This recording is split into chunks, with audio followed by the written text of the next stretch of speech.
ฮัลโหลสบายดีทุกคนมื้อนี้สิมาเฮ็ดซุปผักกินกันเมนูนี้ก็ถือว่าเป็นเมนูโปรดเมนูมักของใครหลายๆคนเนาะรวมทั้งกบน้ำนะมื้อนี้ก็สิมาเฮ็ดซุปผักกินบ่แปลกใจเลยเนาะช่วงนึงที่ว่า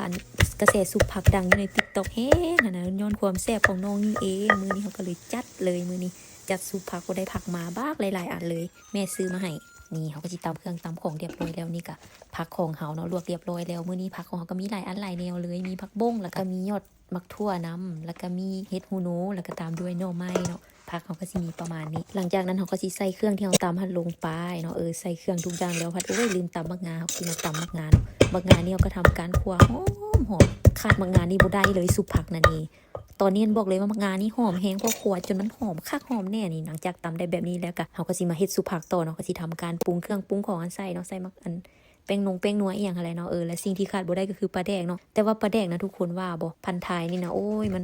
กระเจ้าปรับสูตรใหม่แล้วมันบ่เข้มข้นคือเก่าอะนะเลยมันเป็นแบบจังได๋บุล่ะบ่เป็นหยังเนาะใส่ปลาแดกไอ้ไม้นี่บอกเลยตอนนี้หันคองใจ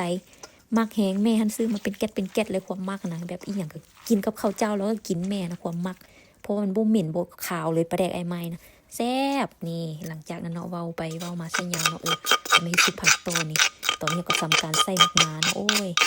ทำการสาวตัวนี้ก็โอ้ยบอกเลยว่าหิวข้าวแฮงห